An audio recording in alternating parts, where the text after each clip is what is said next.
Shalom, shalom bien-aimés dans le Seigneur. Bonjour à vous tous qui êtes connectés dans ces forums méditons ensemble.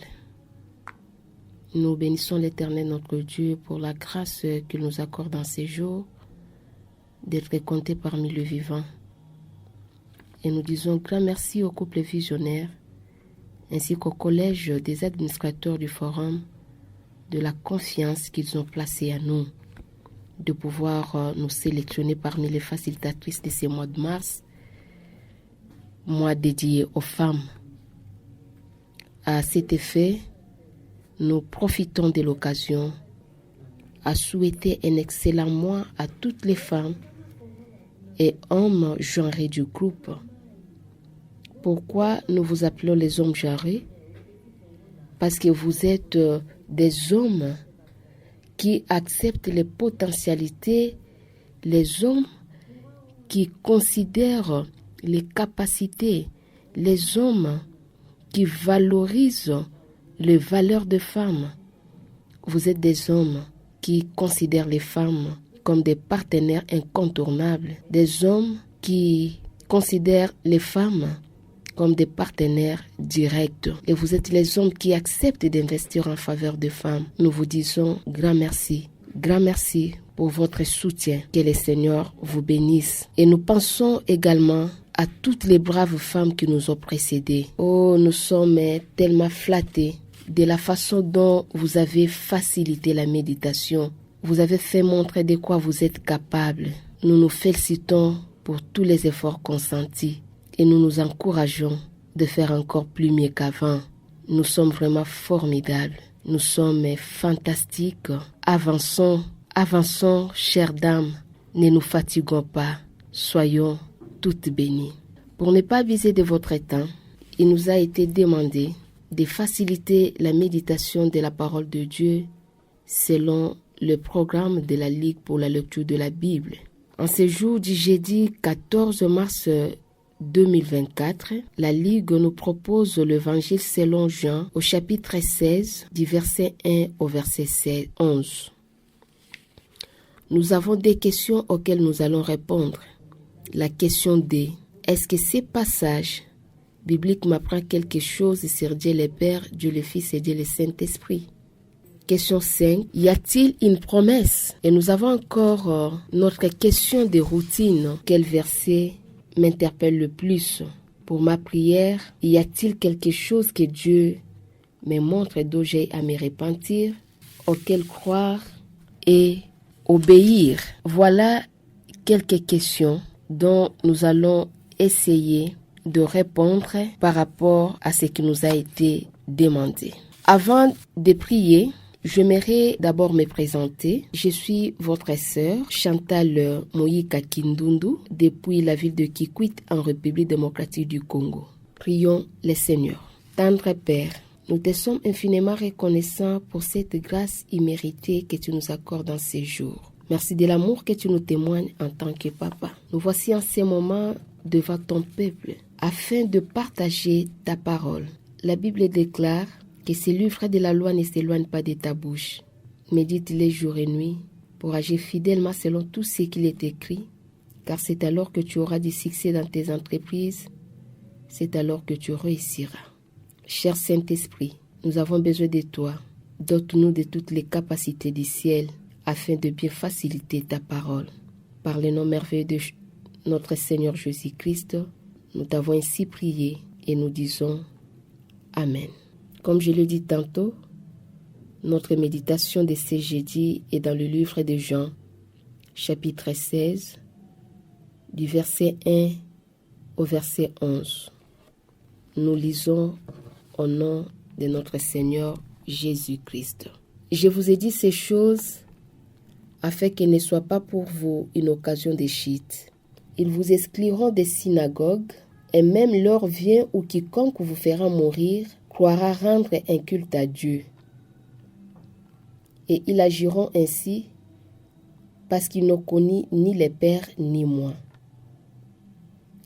Je vous ai dit ces choses afin que lorsque l'heure sera venue, vous vous souveniez que je vous les ai dites.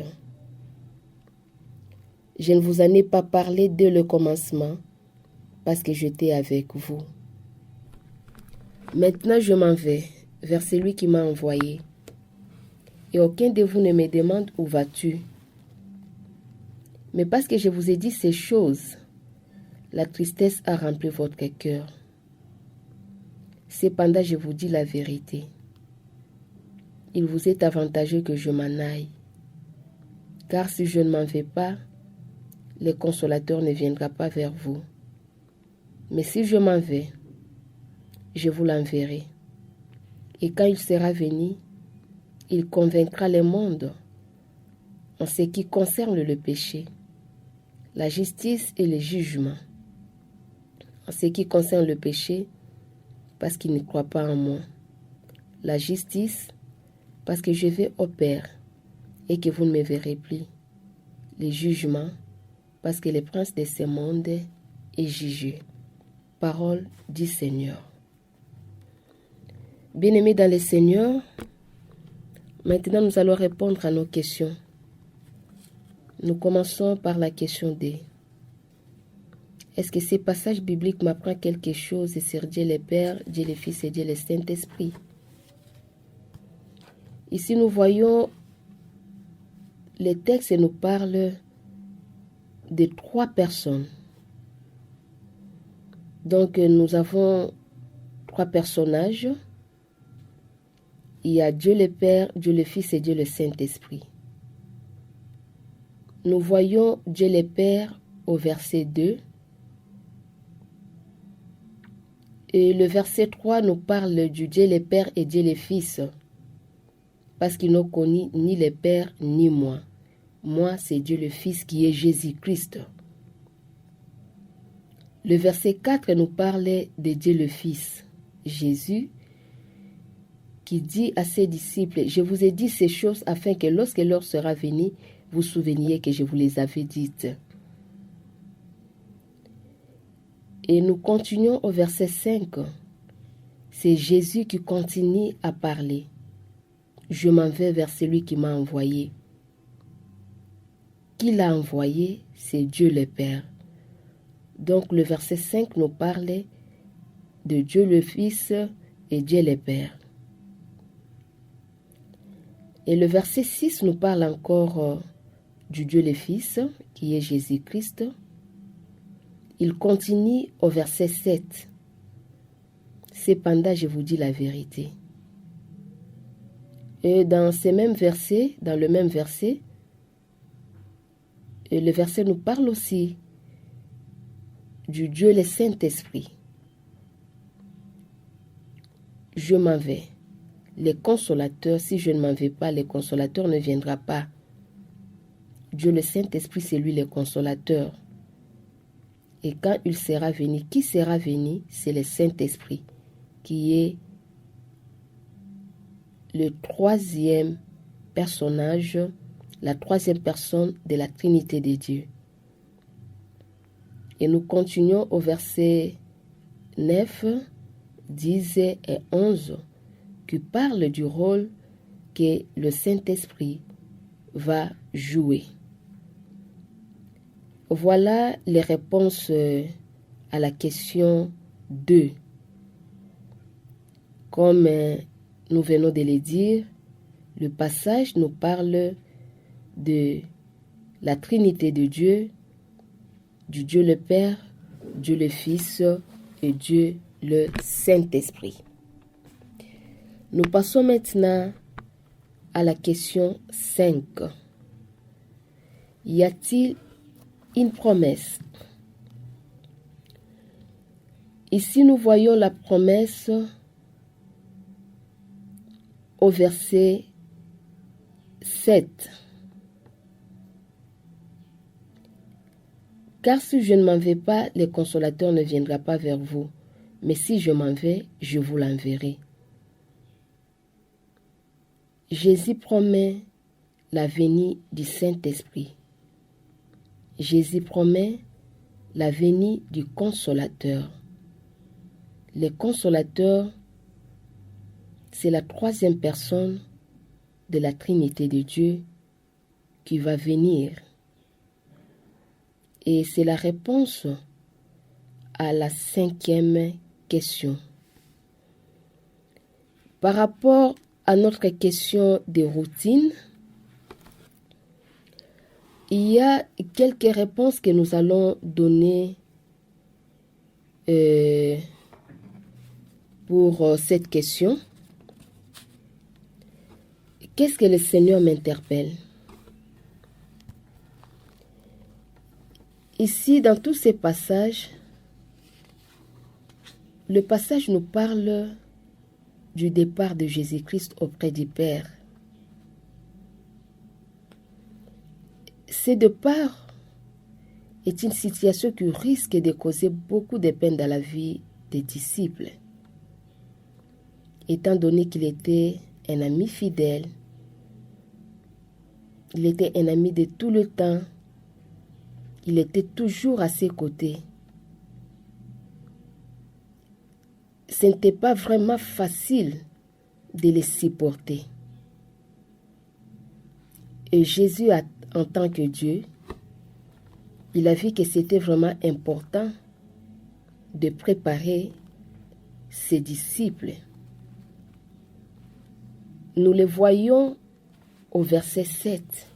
Il dit « Je vous dis la vérité ». Jésus n'a pas voulu cacher la vérité. Parce que cette vérité était au bénéfice des disciples. Il dit, il est avantageux que je m'en aille, car si je ne m'en vais pas, le consolateur ne viendra pas vers vous. Et il précise aussi les rôles que va jouer le consolateur. Il précise la responsabilité du consolateur. Il informe aux disciples. Non, Jésus était un bon communicateur. Il savait comment communiquer. Il savait comment préparer.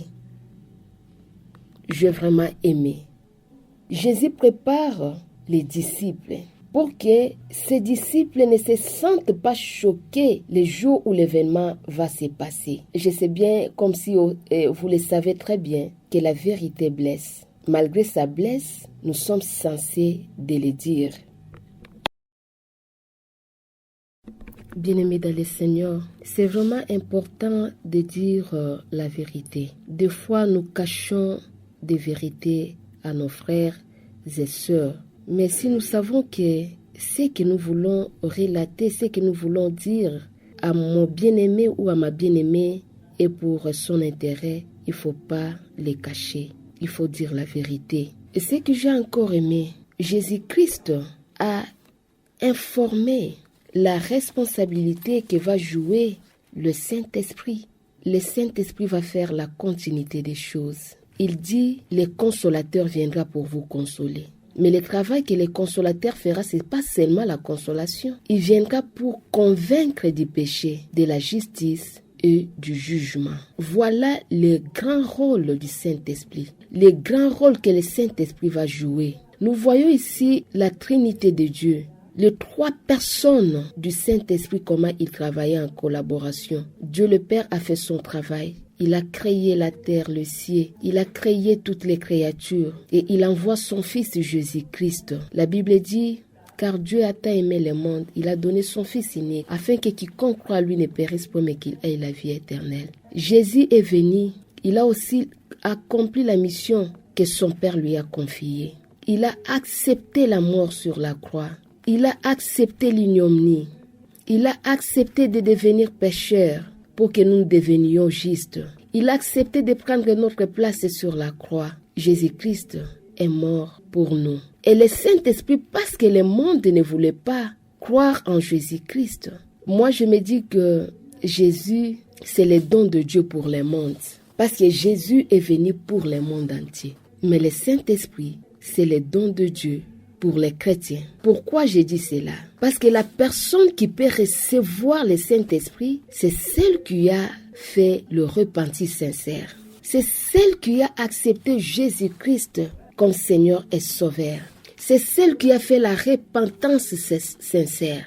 Nous le voyons dans le livre de Actes des Apôtres, au chapitre 2, le verset 38, la Bible dit, Pierre lui dit, « Repentez-vous et que chacun de vous soit baptisé au nom de Jésus-Christ pour le pardon de vos péchés. Et vous recevrez les dons du Saint-Esprit. » Avant de recevoir les dons du Saint-Esprit, il faut commencer par la repentance. Donc, je ne sais pas si on s'est fait comprendre. Il faut commencer par la repentance et après, vous aurez cette grâce de recevoir les dons du Saint-Esprit et le Saint-Esprit agira à vous. Le Saint-Esprit joue une grande responsabilité dans nos vies. Ici, nous voyons, le Saint-Esprit vient pour soulager. Les disciples remplis de la tristesse. Il sera rempli de la tristesse pour le départ de Jésus-Christ. Mais il fallait une autre personne à leur côté pour les consoler, pour les aider dans leur douleur. Dans nos afflictions, le Saint-Esprit est là pour nous consoler. Dans nos douleurs, le Saint-Esprit est là pour nous apaiser. Dans le chagrin, le Saint-Esprit est là. Si nous avons fait la repentance sincère, si nous avons Jésus-Christ dans nos vies, le Saint-Esprit, les dons de Dieu pour son Église, les dons de Dieu pour les chrétiens, il est là pour nous parler. La Bible dit, mais c'est poussé par le Saint-Esprit que les hommes ont parlé de la part de Dieu. Le Saint-Esprit parle.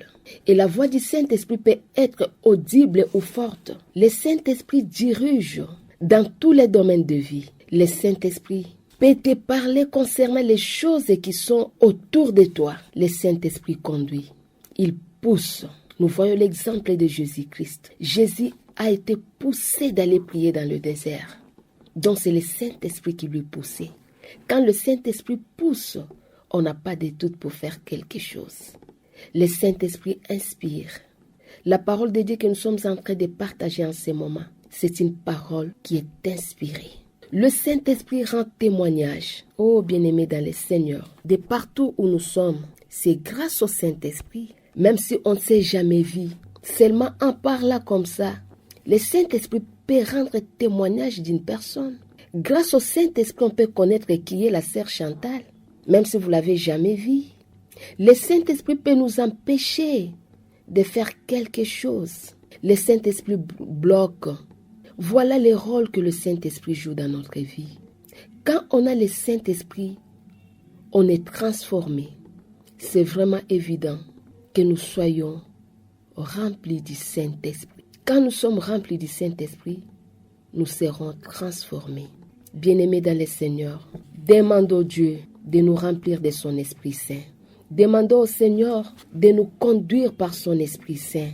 Prions chaque jour pour que nous soyons débordés du Saint-Esprit. Le Saint-Esprit accompagne. Et ce que nous allons demander à chacun de nous, de ne pas éteindre le Saint-Esprit. N'éteignons pas le Saint-Esprit, n'attristons pas le Saint-Esprit. Parce qu'en attristant le Saint-Esprit, dans notre façon de se comporter, il fuira, il va se déplacer, il ne sera plus dans nos vies. Et si le Saint-Esprit s'est déplacé, comment sera nos vies chrétiennes? Que le Seigneur bénisse sa parole. Que le Seigneur soit loué pour la présence de son Esprit Saint dans nos vies. Car le Consolateur est là à nos côtés. Il va faire son travail en ces moments difficiles, en ces moments où tout le monde est en train de pleurer, à ces moments où les choses ne vont plus bien. Mais le Consolateur est là à nos côtés. Merci beaucoup pour votre attention soutenue. Et nous laissons maintenant la place à nos bien-aimés qui viendront après nous de pouvoir ajouter et partager avec tout le monde ce que le Saint-Esprit mettra dans la vie de tout un chacun, dans la bouche de tout un chacun, afin de le partager avec les autres. Seigneur notre Dieu, nous te disons merci pour l'amour que tu ne cesses de nous témoigner. Merci parce que tu viens de nous parler. Tu n'as pas voulu nous laisser les orphelins et tu nous as envoyé ton Esprit Saint afin de nous consoler. Merci parce que le Saint-Esprit est là pour nous pousser. Le Saint-Esprit est là pour nous parler. Le Saint-Esprit nous conduit. Le Saint-Esprit nous inspire. Yahweh, nous te disons merci pour la présence de ton Esprit Saint dans notre vie. Merci pour ta parole. Bénis cette journée. Bénis tout un chacun de nous. Et que tu nous épargnes dans toutes sortes de dangers. Que cette journée soit une journée de grâce et de bénédiction pour nous. Par le nom merveilleux de Jésus, nous t'avons ainsi prié et nous disons Amen. Merci beaucoup à tout le monde qui nous a suivis. Prions le Seigneur.